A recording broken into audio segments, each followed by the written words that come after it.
Boo. Do I look scary? Well, I hope I do. Am I scaring you with my extremely terrible eyeliner skills? Because I think I look like Jenny Humphrey low-key. Oh,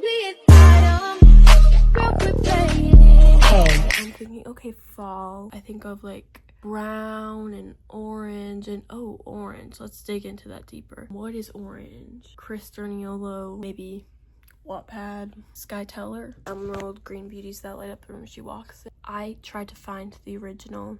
I think it got deleted, but I found a sequel. Found like the original, like wrote the rest that like they couldn't find. So I proofread all of this. I'm 90% sure that this is satire. I'm gonna start after the original screenshots, so if you want to know like the original context, look up Torn, Matt and Chris Derniolo, the sequel, or watch their original video. Chapter 1, makeup that is sitting alone on the side. I don't usually put on my makeup, and if I ever do, I always go for a more natural look, but today was different. Today my heart was telling me to go look my best, maybe for the setting, maybe for the people. Concealer first. I brushed lightly, a thin layer on my face. Next, highlighter, slightly in the corner of my eyes and on the tip of my nose. And some lip gloss, plum flavored. Yum, I thought to myself. Finally, I applied some mascara just to make my eyes pop more than they already do. I looked kind of good, not gonna lie. With this subtle look, my emerald green beauties outshined the light up mirror in front of me. My hair was a deep chestnut brown, and it reached below my hips. These hips really don't lie, I quoted Shakira to myself, giving them a little shake. I threw my hair into a perfect messy bun. Throw my hair up in a messy bun and run downstairs to have my breakfast of orange juice when my mother tells me she sold me to One Direction. And then there was a loud knock on the door. This is her subtle makeup. I sprinted out of my room and slided down the banisters of the stairs. I was so excited to see them, and I couldn't contain myself. Where are you going? A voice startled me. It was Kyler. I knew he was reasonably overprotective of me, so I did preferably not want to tell him the specifics of where I was going and who I was meeting. He just seemed really weird with the triplets. Like, they were nice people. I wish he'd understand that. Out, I replied. Don't be back super late. I won't. Bye. I opened up the large door to be greeted by the grinning face of Nick Storniolo. He hugs me, and I'm immediately taken by surprise. I'm so glad you're doing okay, he says. Thanks, Nick. I missed you, I reply, even though I saw him yesterday. We walk out of my house together, and it's silent as I crawl into the backseat of the minivan next to Nick. Tension begins to build. Nick breaks it by reaching to his phone and playing Starships by Nicki Minaj. He turned it up so loud that none of us could speak without our voices being drowned out. I tried to scream, I love this song, but nobody could hear over the thunderous speakers. I wonder if I did anything wrong to Matt and Chris. We were alone with our thoughts, aside from Nick, who was putting his heart and soul into singing alone with Nicki Minaj. He writhed along with the beat in his car seat. Writhed? Like writhing in pain? I don't think writhing equals dancing. I hate to tell you this. Car seat? Is this kid still in the booster seat? The 5-point harness, he still has that? Crazy. And how's he writhing along to the beat if he has the 5-point? Matt's point of view. Can't tell, but I think that something happened between Chris and Skye. For a moment there, I thought she might like me. I guess I'm wrong. So very wrong. I should have told her how I felt earlier. Now this is all just so messed up. Chris is my brother. I can't let this tear us apart. Chris's POV. All I can think about is Skye. She's on my mind all day, every day, but the tension in the car is so huge. You know what else is huge? My dick.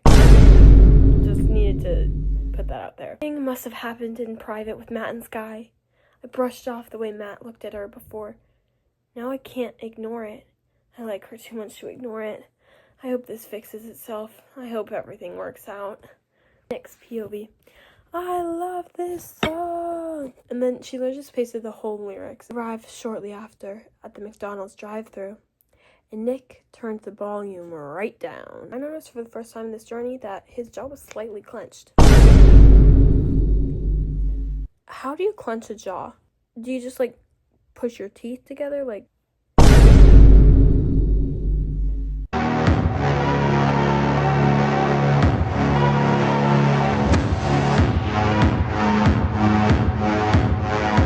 Maybe I did something? I rack my brain for anything I could have done wrong, with no luck. He speaks. His order is perfect, not gonna lie. They can. I'm in awe. Same, I say, blushing, tripping over my words. What is this boy doing to me? Matt interrupts. So, what's going on? Chris beats his mouth, but Nick wails in despair. This McFlurry is not mixed! Again! He starts to sob loudly.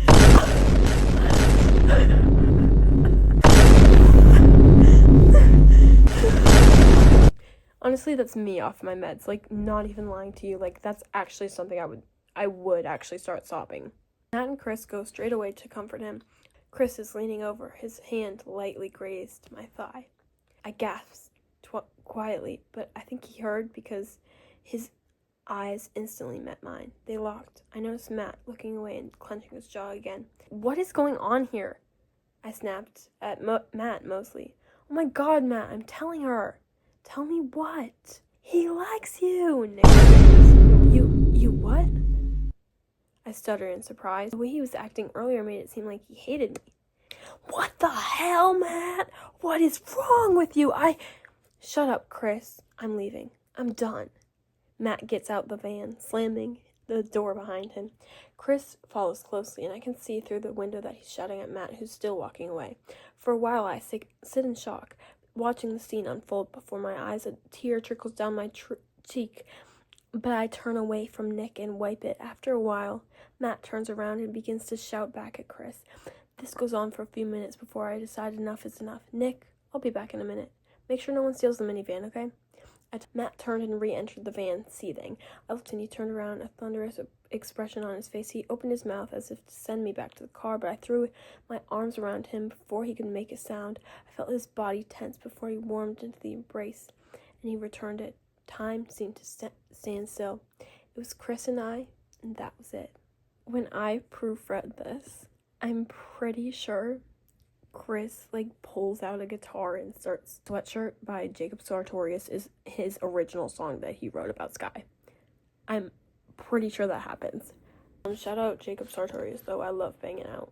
Didn't even know what Chris was thinking. He did kiss me. He could like me. Comforting, I could hug her for hours.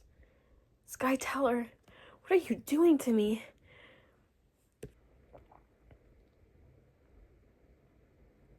That's what I meant to say, but I can't talk with my mouth open. Shout out Maddie Duckett, love you. I can't talk while I'm eating food. She once told me to not talk with my mouth open, and I didn't really let her live that down. Every day when I would talk, I'd be like, bro, Maddie, I tried to, talk without opening my mouth, but, it didn't really work. After about a minute, he spoke up. Do you like Matt? Why would he ask this? Because he wants to stay away from me? Why? I replied, unsure of the answer myself. Skye, answer the question. Weirdly, he seemed desperate to know. I couldn't keep look at him anymore. Okay, I couldn't keep look at him anymore.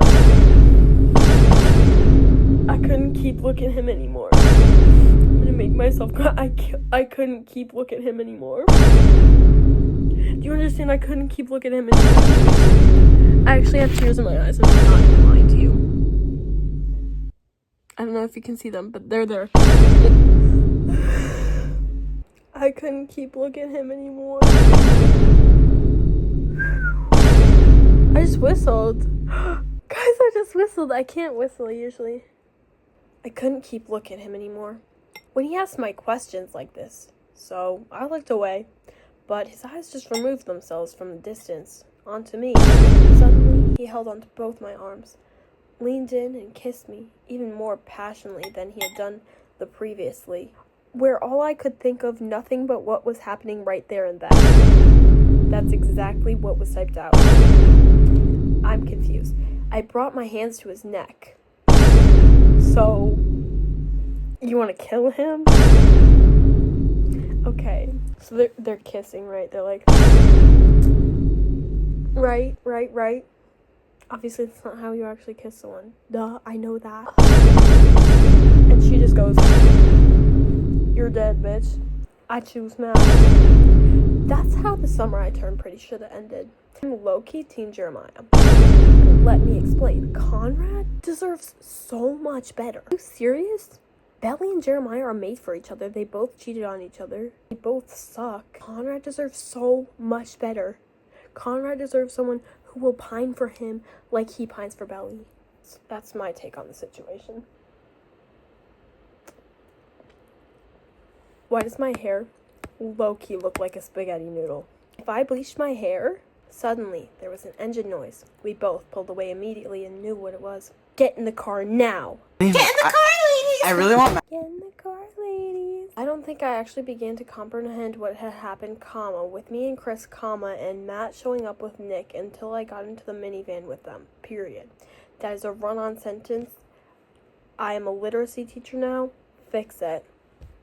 Find somewhere to place a period and restructure something, because I genuinely don't know what the fuck you're talking about.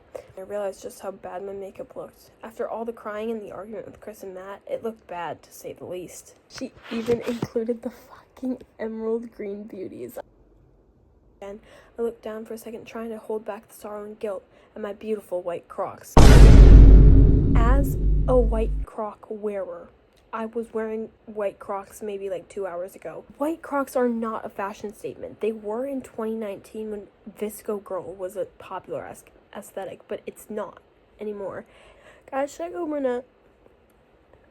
I like my blonde, but I also really want to go brunette. I went brunette this spring, but it felt like just like if they took out like the blonde, like the blonde parts of my hair, and they just muted it and like made it like, you know what I'm saying? Like, that's what it felt like they did.